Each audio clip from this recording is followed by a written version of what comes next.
हम आज चर्चा करेंगे विधि के समक्ष जो समता है, जो फंडामेंटल राइट समता का अधिकार अनुच्छेद 14 में समता का अधिकार दिया गया है उसके अनुसार भारत के सभी नागरिक समान हैं, परंतु अनुच्छेद 15 सब क्लास 1 कहता है कि विधि के समक्ष सब, कानून के समक्ष सब समान हैं। सब क्लास 2 कहता है धर्म, जाति, लिंग के आधार पर भेदभाव विधि के साथ नहीं किया जाएगा।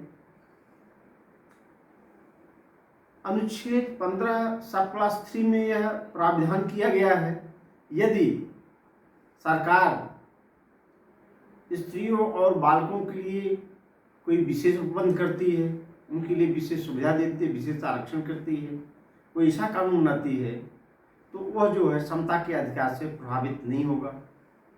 वहाँ समता का अधिकार आड़े नहीं आएगा, समता का अधिकार उससे कंट्राडिक्टरी नहीं होगा। ये मतलब विधि के समक्ष समता जो है, इसके लिए मतलब एक प्रोवाइड करता है कि सभी लोग, भारत के नागरिक सभी लोग बराबर हैं, चाहे वह किस जाति के हों, बिरादरी को हों, धर्म के हों, मूल के हों, लिंग के आधार पर किसी से साथ भेदभाव नहीं किया जाएगा। अनुच्छेद 29 में यह व्यवस्था दी गई है कि किसी विशेष भाषा, लिपि, धर्म यदि उसका कोई अपना हो तो उसके संरक्षण करने का, उसकी भाषा को संरक्षण करने का उसको अधिकार है। 29 सब क्लास 2 में यह प्रावधान करती है, 29 सब क्लास 2 अनुच्छेद यह प्रावधान करती है कि किसी भी व्यक्ति को धर्म, मूल, वंश, जाति के आधार पर उसको कोई विशेष संस्था है, कोई विशेष शिक्षण संस्था है, तो उसमें प्रवेश लेने के लिए उसको विवर्जित नहीं किया जा सकता, उसको रोका नहीं जा सकता। जैसे कोई मोहम्मडन विश्वविद्यालय है, तो उसमें यदि ब्राह्मण पढ़ना चाहे तो उसको नहीं रोक सकता है, चाहे वह सरकार द्वारा मान्यता प्राप्त हो, सरकारी हो, गैर सरकारी हो, राज्य द्वारा पोषित हो या अर्ध पोषित हो, तो उसमें भी उसको जो है रोका नहीं जाएगा कि ये इस मतलब मोहम्मडन नहीं है, ये ब्राह्मण या हिंदू हैं, इसलिए इनको प्रवेश इसमें नहीं दिया जाएगा। इस पे आधार पे भी किसी को रोका नहीं जा सकता। अब एक मद्रास सरकार ने ऐसा एक शासनादेश पारित किया, एक ऐसा कानून बनाया जिसमें उसमें सीटों का बंटवारा कर दिया। जैसे मेडिकल और इंजीनियरिंग कॉलेज की कुछ सीटों का आधार सांप्रदायिकता के आधार पर कुछ सीटों का बंटवारा कर दिया।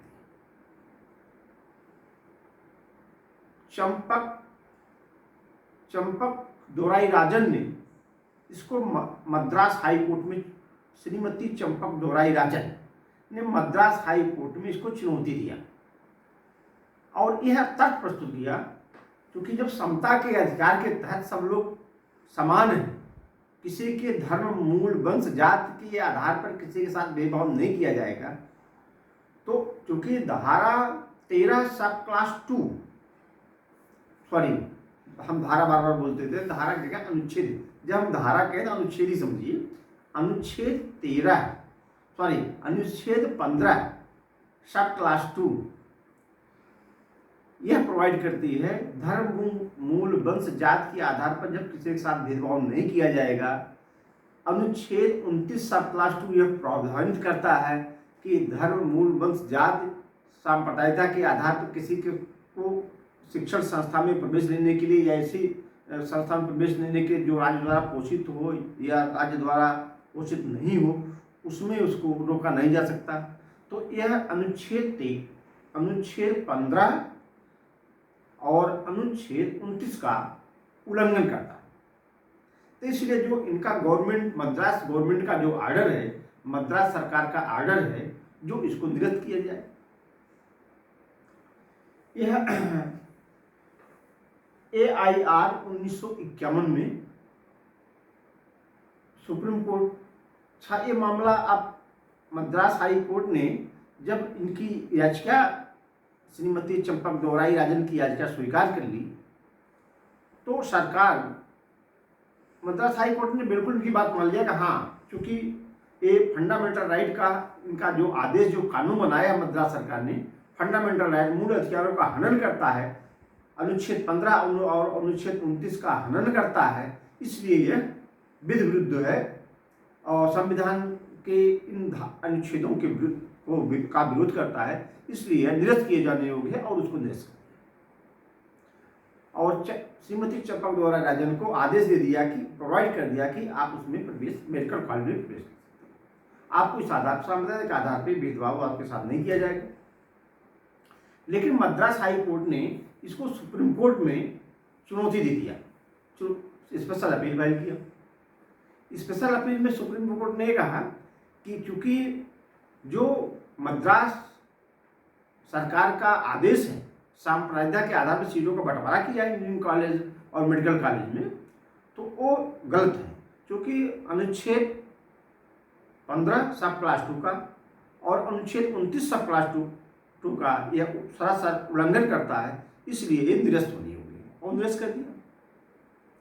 इसका ये इतना दूरगामी प्रभाव पड़ा सुप्रीम कोर्ट के इस आदेश का, क्योंकि भारत सरकार, संसद मजबूर हो गई कि अब जो है इसको बदलना है, कुछ कैसा करना है।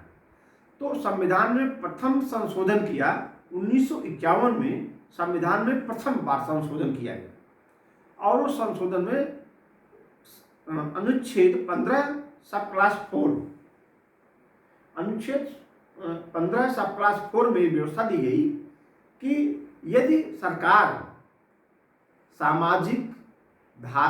सामाजिक रूप से और अनुसूचित, सामाजिक रूप से, शैक्षणिक रूप से अनुसूचित जाति, अनुसूचित जनजाति के लोगों के लिए कोई विशेष उपबंध करती है, तो अनुच्छेद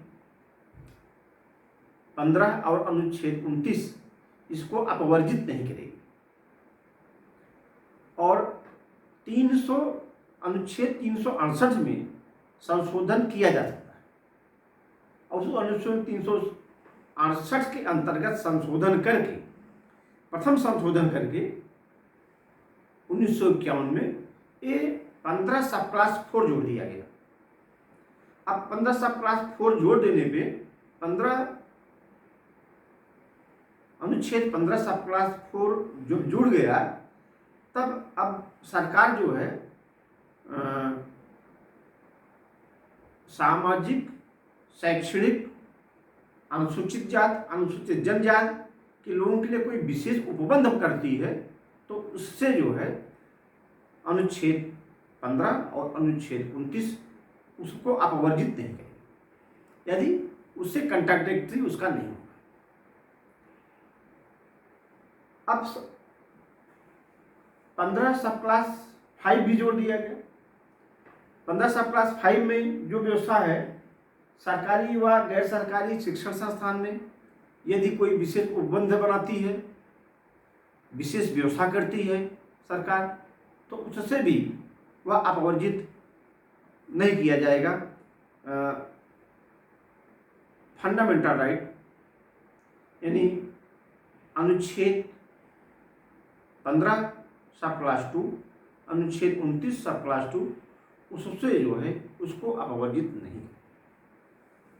अब यहाँ एक प्रश्न उठता है, जब समता का अधिकार है, सबको समान रूप से सरकारी नौकरियों में समान अवसर है, समान कार्य के लिए समान वेतन है, तो ऐसा मतलब अंतर क्यों?